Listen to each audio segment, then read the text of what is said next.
Bismillahirrahmanirrahim. Assalamualaikum warahmatullahi wabarakatuh.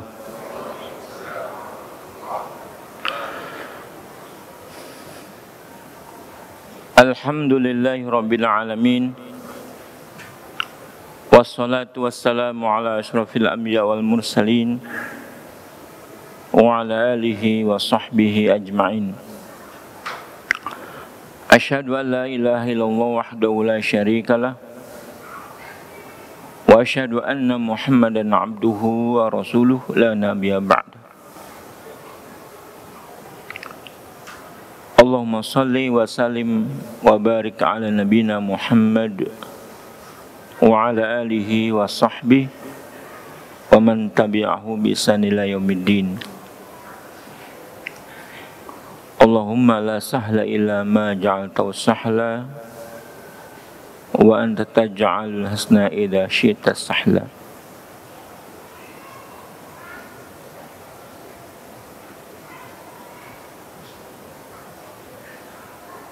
Syukur alhamdulillah kita bisa bermajelis pada kesempatan malam hari ini.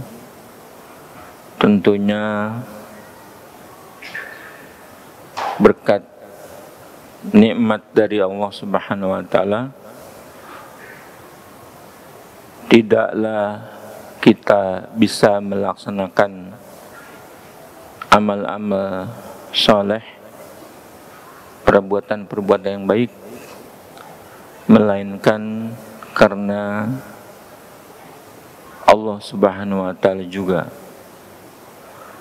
Karenanya kita wajib bersyukur atas nikmat diberikannya kita kemampuan, kesempatan untuk bisa melaksanakan amal soleh. Salawat serta salam senantiasa tercurah buat baginda Nabi kita Muhammad SAW yang telah diutus oleh Allah Subhanahu wa taala membawa agama yang benar serta petunjuk untuk kita ikuti. Salawat dan salam tercurah juga buat keluarga beliau, buat para sahabat, tabi'in, atba'ut tabi'in, dan siapa saja yang terus istiqomah melaksanakan Islam sampai hari kiamat. Jamaah rahimakumullah, kita hari ini membacakan fikih muyasar, fikih yang diringkas, diambil mana yang sahih saja.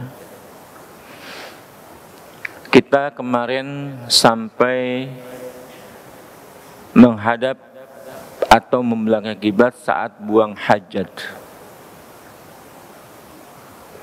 Kesimpulannya, buang hajat di tempat terbuka tidak boleh menghadap atau membelakangi kiblat. Kalau di tempat tertutup seperti di rumah kita, di masjid kita, terbatasi oleh dinding, bagaimana?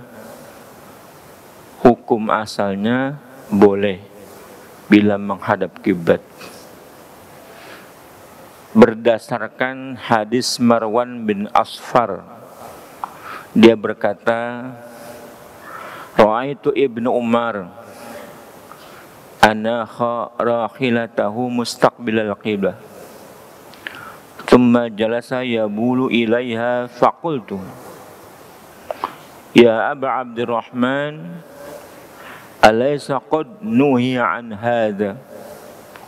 Qala bala innama nuhiya an dhalika fil qada'il hajah fa idza kana bainaka wa bainal qiblati syai'un yasturuka fala ba'sa.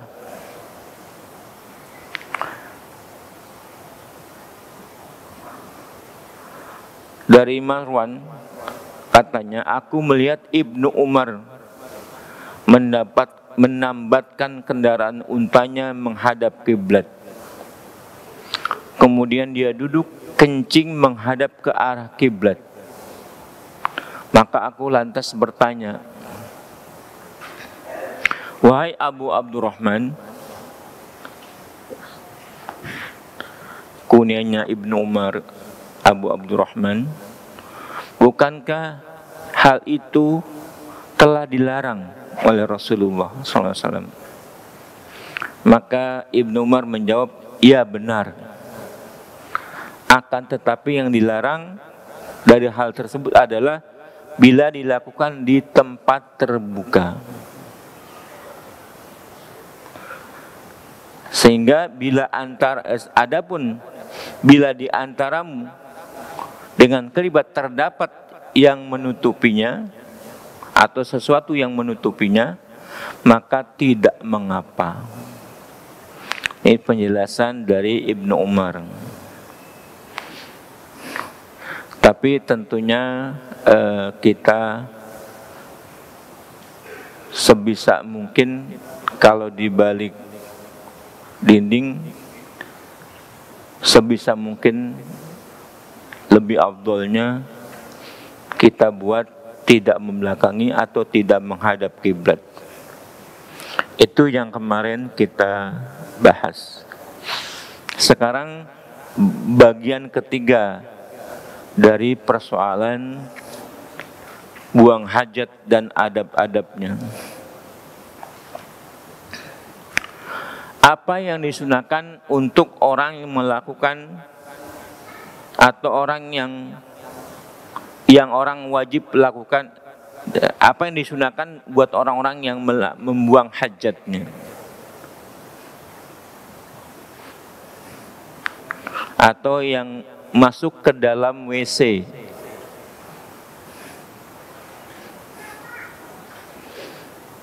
Maka pertama kali disunahkan siapa saja yang memasuk ke WC, tidak pria, tidak wanita, supaya dia mengucapkan doa. Ucapkannya ini doa harus jahar. Kenapa harus jahar? Tidak di dalam hati, tidak dalam hati, tidak di dalam hati, tidak. Sehingga tidak terdengar oleh kita sendiri, bahkan tidak terdengar. Tapi harus kedengaran jahar.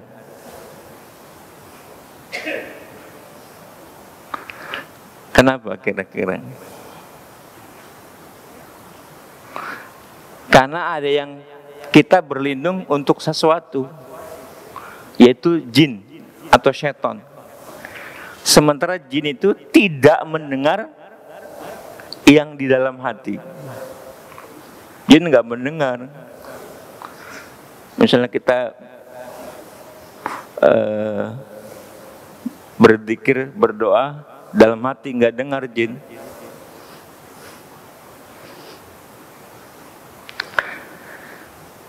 Kita biasa doa, tapi dari sebelum masuk ke dalam kamar mandi atau WC, di luar pintunya. Doanya sudah masyhur, kita sudah hafal semuanya. Bismillah, Allahumma inni a'udzubika minal khubuthi wal khaba'is. Dengan nama Allah, ya Allah, sesungguhnya aku berlindung kepadamu dari setan laki-laki dan setan perempuan.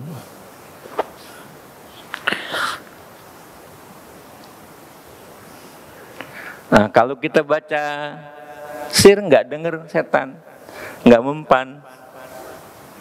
Kalau kita baca jahar, nah itu dengar setan. Dengan kita berlindung kepada Allah, setan itu akan menyingkir.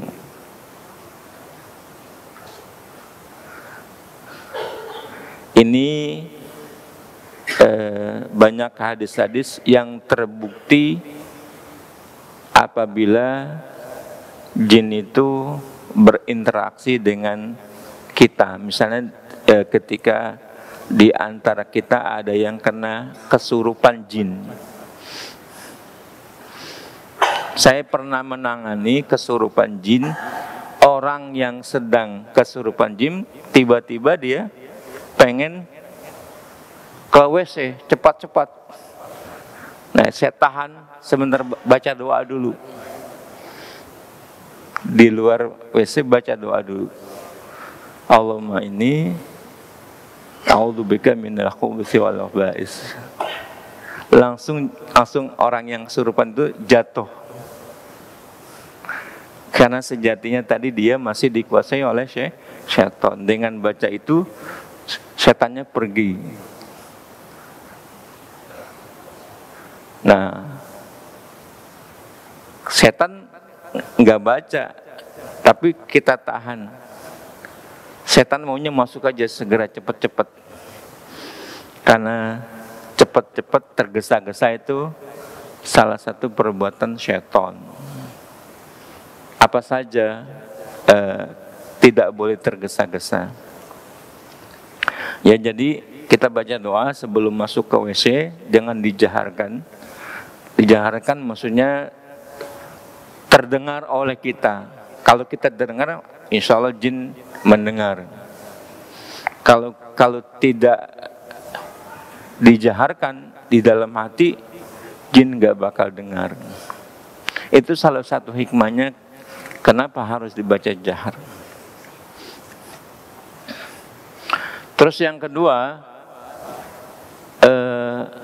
kemudian orang yang masuk WC keluar dari WC supaya mengucapkan yang masyhur, ya, berdasarkan hadis sahih, kalimat pendek, cukup gufronak,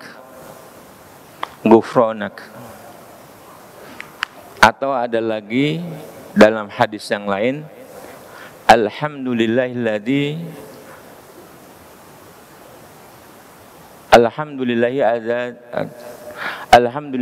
habdaba'ani, mengeluarkan atau meninggalkan bagiku penyakit dan kemaafan dari Allah. Alhamdulillahi adhaba'anil adha wa'afan. Tapi yang paling singkat adalah gufronak. Nah, jangan sampai lupa itu, karena ini bagian daripada menjaga diri terhadap hal-hal yang bisa mencelakakan kita. Karena di WC itu salah satu tempatnya jin. Jin itu tempat mainnya di WC.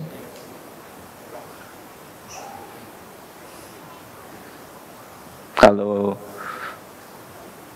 misalnya kita sudah berdoa, kita berharap nggak bakal kena.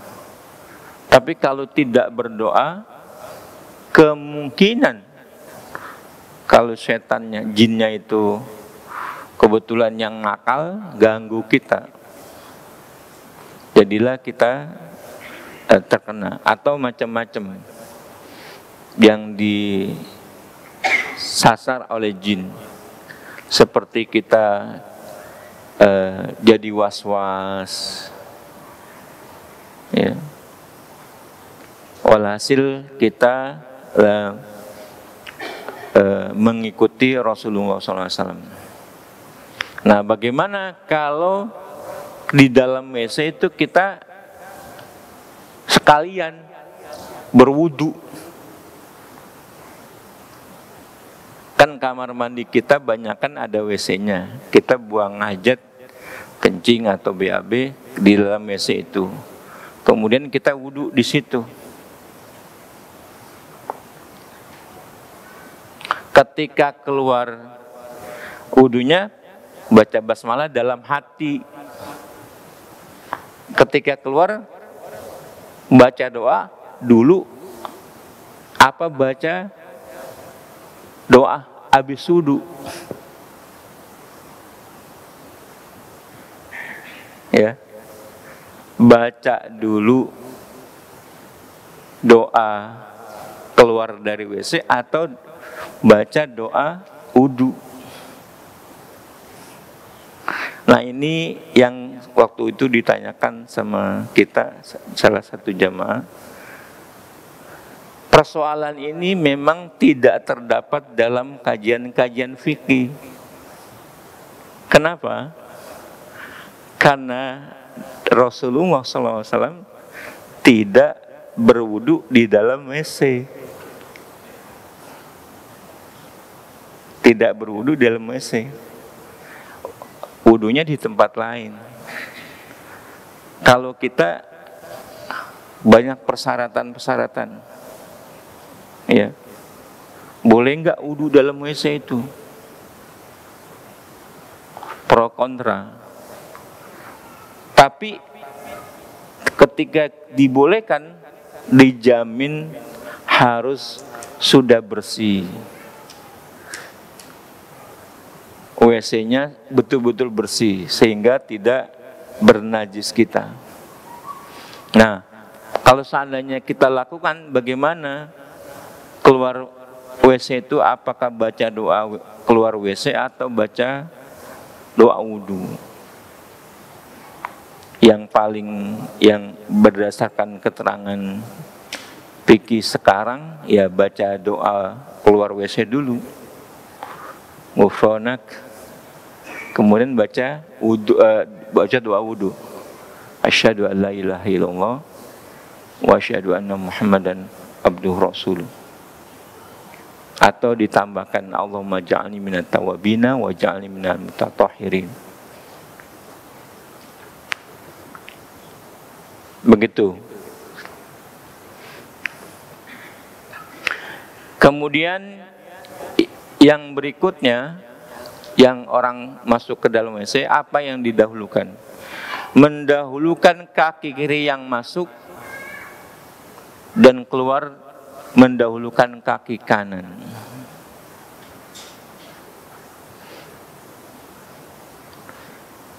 Mungkin ada di antara kita yang terlupa,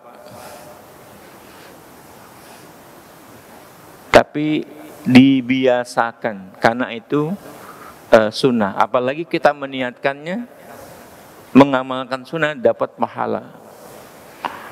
Ya, mendahulukan kaki kiri saat masuk dan kaki kanan saat keluar.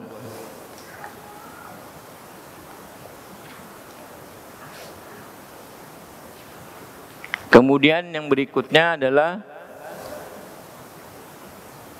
tidak membuka celana atau kain kecuali sudah mendekati tanah, terutama kalau di tanah terbuka. Ya, kalau di tanah tempat terbuka, nggak boleh kita buka celananya ketika berdiri.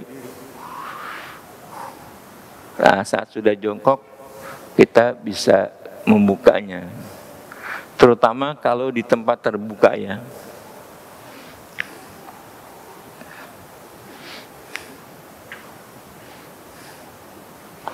Kemudian apabila buang hajat di tanah terbuka, supaya dia menjauh dari penglihatan orang-orang dan menutupi diri kalau ada terhalang, misalnya dengan pohon atau bebatuan. Jangan di tempat yang bisa dilihat kalau ada orang. Nah, itu adabnya ketika buang hajat di tempat terbuka. Berdasarkan hadis Jabir radhiyallahu anhu berkata, kharajna ma'a Rasulillah sallallahu alaihi wasallam fi safar. Wa kana Rasulullah sallallahu alaihi wasallam la ya'til baraz hatta yataghayyaba fala yura. Yang artinya, kami keluar dalam sebuah perjalanan atau safar bersama Rasulullah SAW, dan beliau tidak datang ke tanah padang pembuangan untuk buang hajat sehingga beliau menghilang dari pandangan orang sampai tidak terlihat. Nah, kalau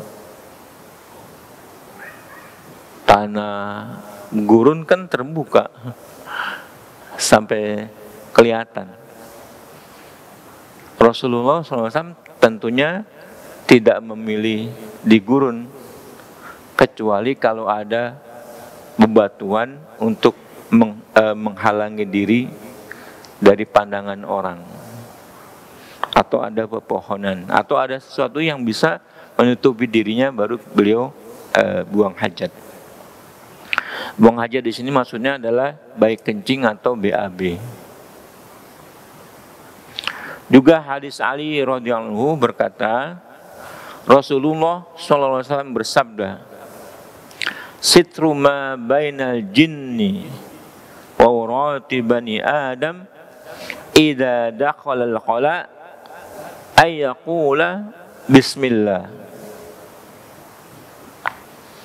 Penutup antara mata jin dan aurat manusia apabila dia masuk ke dalam WC, ucapan bismillah.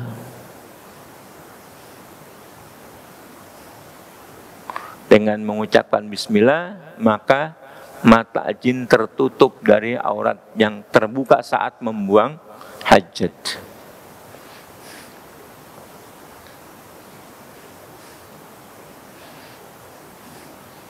Juga hadis Anas mengenai doa di dalam masuk WC tadi, Allahumma inni a'udzubika minal khubuthi wal khaba'is.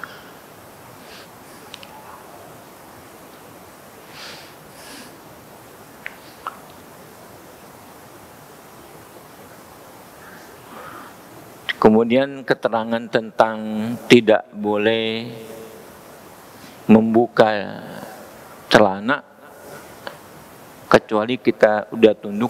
Hadis Ibnu Umar, anna Nabi sallallahu alaihi wasallam kana idza arada al-hajah la yarfa'u thawbahu hatta yadnuwa minal ard.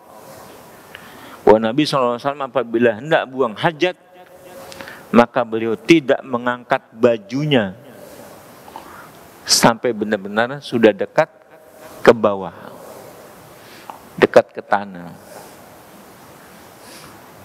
Ini adab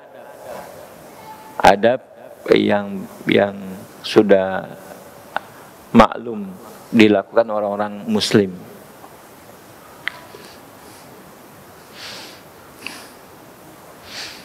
Baik. Yang keempat sekarang, apa yang haram dilakukan oleh orang yang hendak buang hajat? Hukumnya haram ini. Apa yang haram dilakukan oleh orang yang buang hajat? Diharamkan bagi kita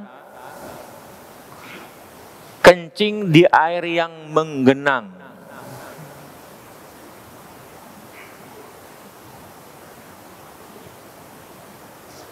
Diharamkan. Haram hukumnya. Misalnya kolam renang ya. Kolam renang airnya kan nggak mengalir kemana-mana itu. Apalagi kolam renang yang ukurannya kecil. Di rumah tangga misalnya ada kolam renang rumah yang. Nah, orang yang mandi di situ berenang, kadang-kadang ingin segera kencing. Kalau dia kencing, nah dilepas saja kencing, itu haram. Kencing tidak boleh di air tergenang. Kalau di sungai mengalir airnya boleh, karena tidak jadi berhenti airnya.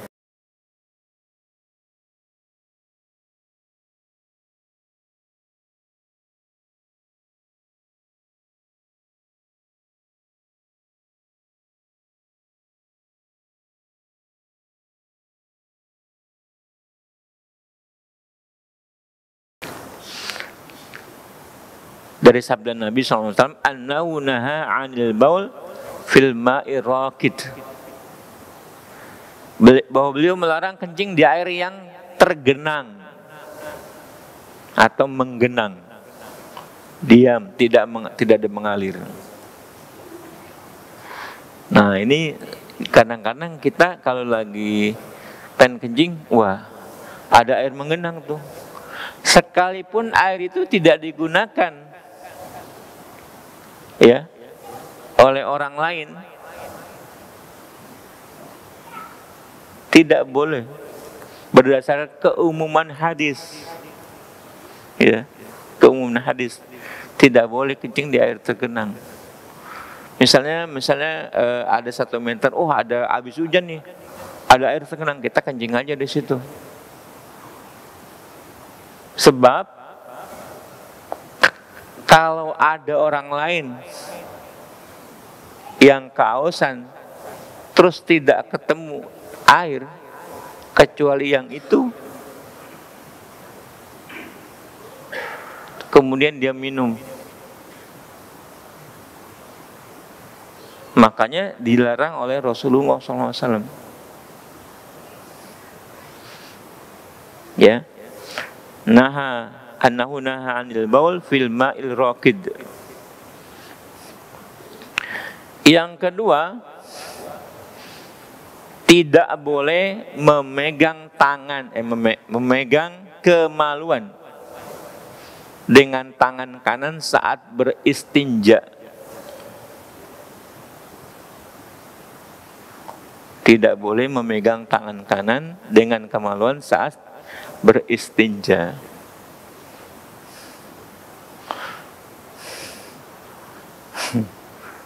Kecuali yang tangan kanannya buntung ya, nggak ada. Kecuali yang sakit, nggak bisa megang tangan kanannya, nggak bisa berfungsi. Kali yang normal-normal aja nggak boleh tangan kanan memegang. Berdasarkan hadis Nabi SAW, idza bala ahadukum fala yakhudanna dzakarahu biyamini wala yastanji biyamini. Bila salah seorang dari kamu kencing, maka janganlah dia memegang kemaluannya dengan tangan kanannya, dan jangan pula dia beristinja dengan tangan kanannya.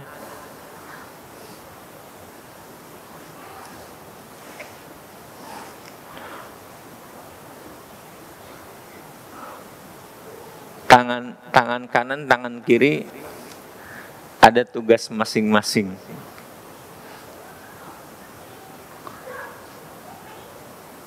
Tangan kanan nggak boleh buat minum, nggak boleh buat makan.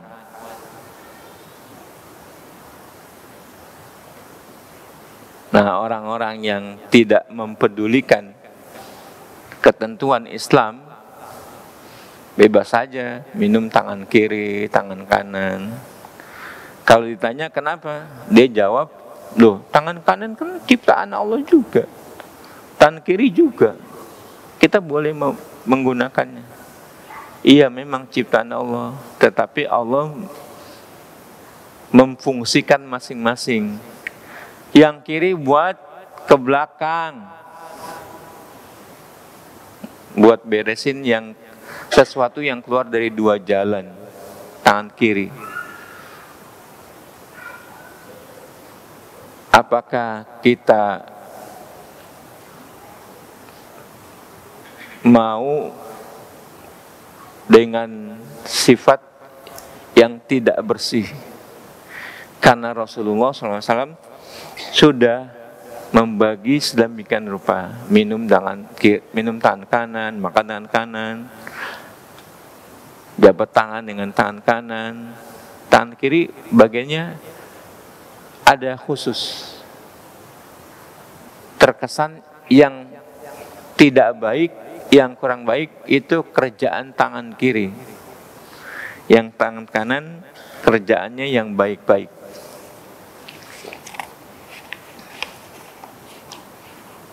Hadis riwayat Bukhari Muslim.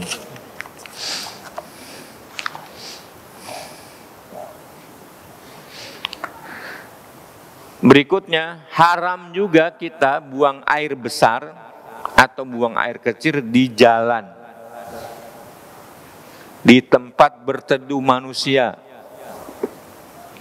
di taman umum,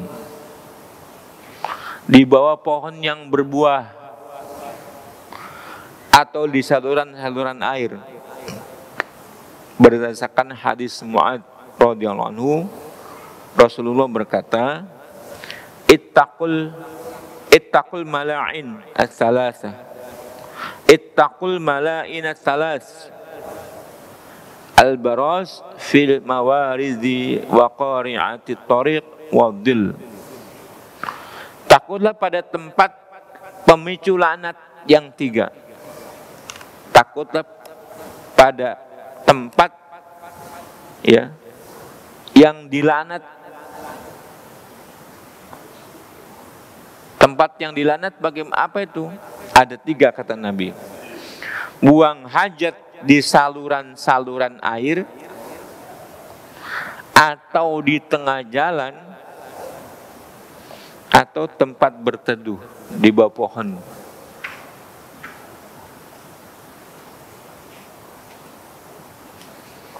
Begitu juga hadis Abu Hurairah, ittaqul la'inain. Qalu wa man la'inan ya Rasulullah? Qala alladhi yatakhalla fit tariqin nas aw fi dhillihim. Takutlah pada 2 perbuatan yang mengundang laknat. Para sahabat bertanya, apa 2 perbuatan yang mengundang laknat tersebut ya Rasulullah? Beliau menjawab, orang yang buang hajat di jalan manusia atau di tempat mereka berteduh. Ini buat manusia-manusia yang hidup masih dalam kehidupan di gurun atau di hutan-hutan.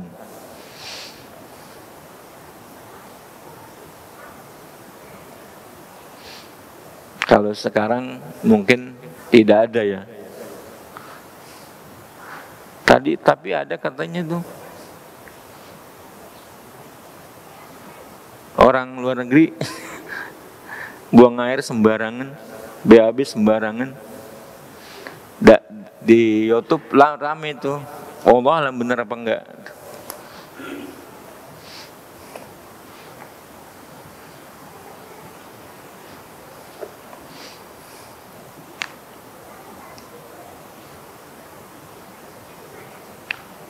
Kemudian yang berikutnya juga haram seseorang membaca Quran saat buang hajat.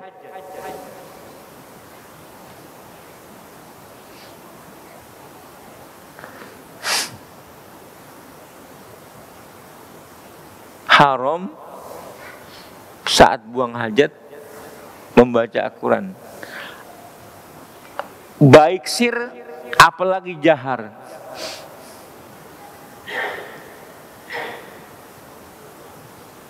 Ya, haram.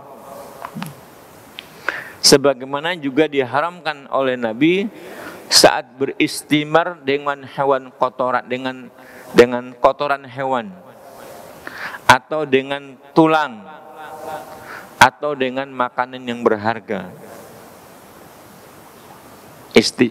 Istijmar ya, membersihkan sesuatu yang keluar dari 2 jalan dengan batu yang boleh, dengan batu, atau pendapat yang lain dengan daun kering. Tetapi Rasulullah melarang beristijmar dengan tulang, dengan makanan manusia, ya, dengan kotoran hewan. Sabda Nabi, nahan Nabi sallallahu alaihi wasallam ayyutamassaj nahan Nabi sallallahu alaihi wasallam ayyutamassaha bi'adhim au biba'rin. Nabi SAW melarang istijmar dengan tulang dan kotoran manusia.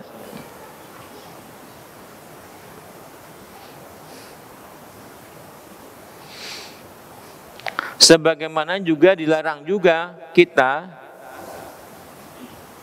buang hajat di pekuburan kaum muslimin.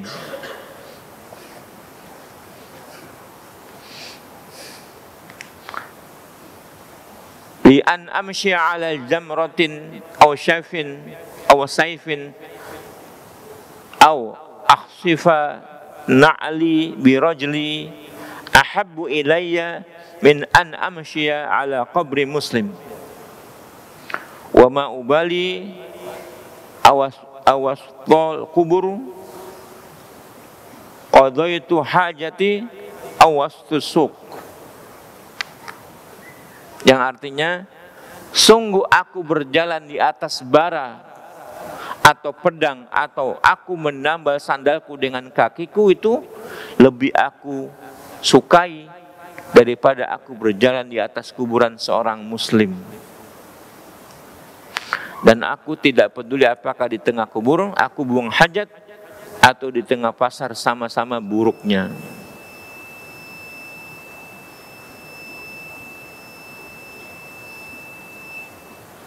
Silakan adzan. Kita lanjutkan sedikit. Ya, dilarang buang hajat di pekuburan kaum muslimin.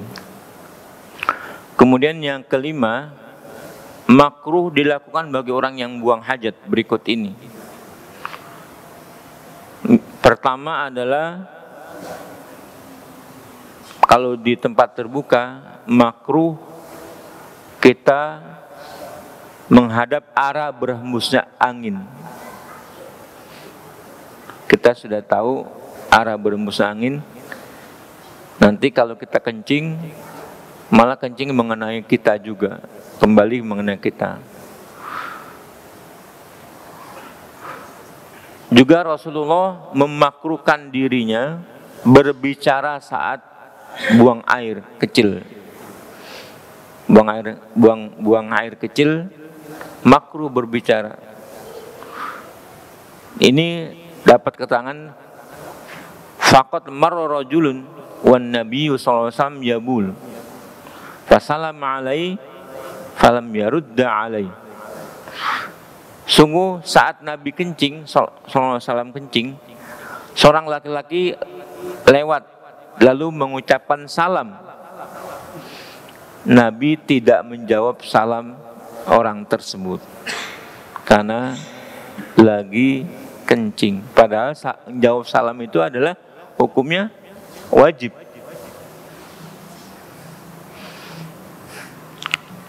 Kemudian juga makruh kita kencing di lubang. Di lubang. Bukan di lubang toilet ya. Kan berlubang itu toiletnya. Di tempat umum, di tanah terbuka ada lubang. Berdasarkan hadis Nabi, anna Nabi sallallahu alaihi wasallam naha an yubala bil juhr. Qila li qatada fama balul juhri ya Rasulullah. Qala yuqalu inna masakinul jin. Rasulullah melarang kita kencing di lubang. Qatada bertanya, ada apa dengan lubang ya Rasulullah? Beliau menjawab bahwa ia merupakan tempat tinggal jin. Tempat tinggal jin.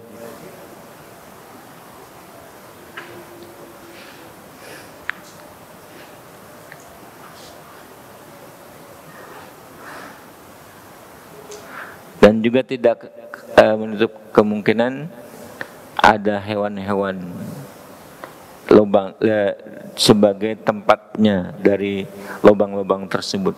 Kalau kita kencing, jangan-jangan menyakiti mereka. Yang berikutnya, tidak boleh masuk WC ke dalam WC membawa mushaf Al-Quran atau yang bernilai sebagai dzikrullah.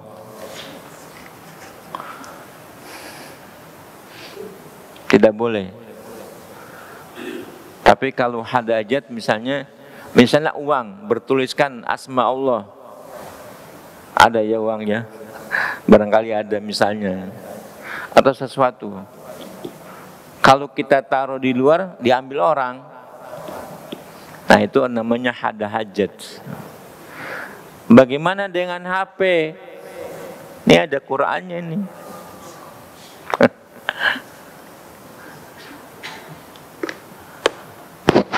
Berdasarkan keterangan para ulama, HP itu Qur'annya dalam bentuk aplikasi tertutup. Kalau dibuka nyata misalnya Quran misalnya,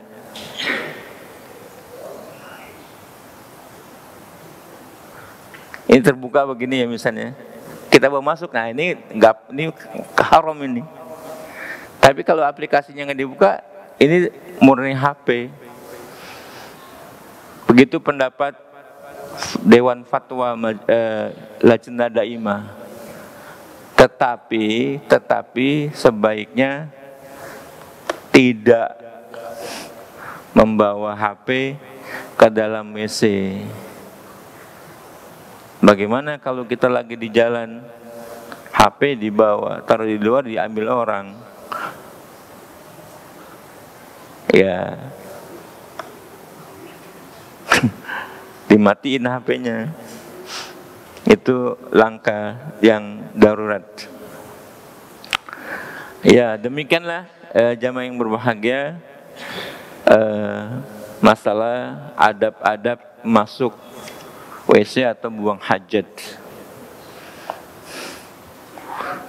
Silakan. Ya. Assalamualaikum.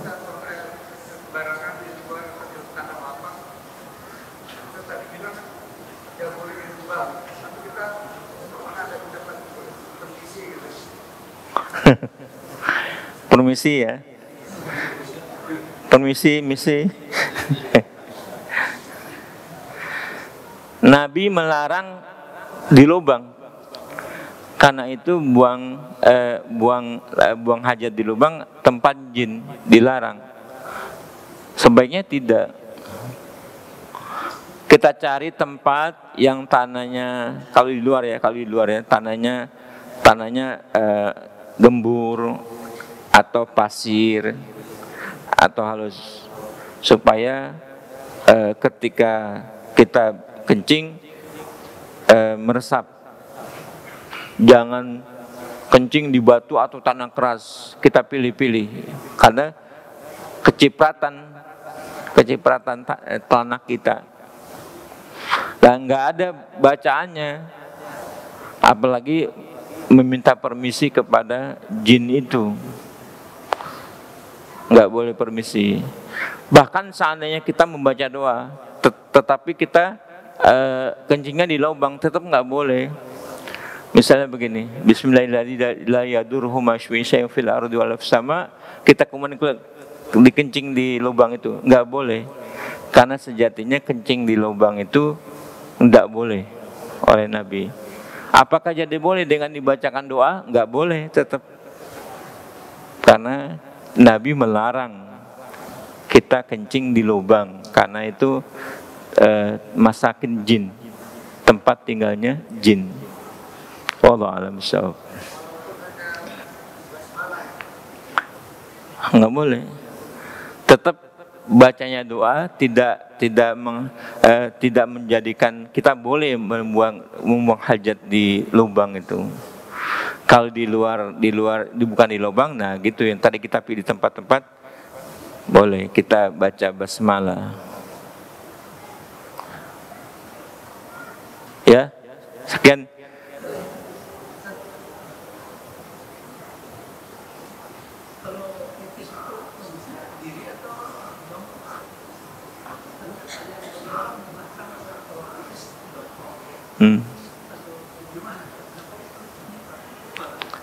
Rasulullah SAW pernah kencing berdiri, tapi paling banyak duduk. Kesimpulannya, kencing berdiri boleh nggak? Karena Rasulullah pernah, sehingga kita boleh. Seperti toilet kan berdiri itu, tempat kencing kita kan berdiri. Itu kan kalau di Saudi memang mengambilnya orang tidak kencing berdiri. Sebab di Masjidil Haram yang saya lihat ya, di Masjidil Haram dan Masjid Nabawi, tempat kencing itu tidak ada yang seperti di tempat kita begitu. Ada tempat kencingnya itu menjadikan kita berdiri gitu. Kalau di Saudi masuk ke dalam semuanya, masuk dalam semuanya. Nah, mungkin orang-orang menganggap Rasulullah nggak pernah kencing berdiri, padahal ada hadisnya Rasulullah pernah kencing berdiri. Bukan lapangan terbuka, bukan tempat terbuka. Kalau tempat terbuka duduk Rasulullah SAW, nongkrong. Ya, demikianlah yang kita bahas. Lebih kurangnya mohon maaf. Aqulu qauli hadza wa astaghfiru wa lakum wa lisairil muslimina wal muslimat fastaghfiruhu innahu ghafurur rahim. Assalamualaikum warahmatullahi wabarakatuh.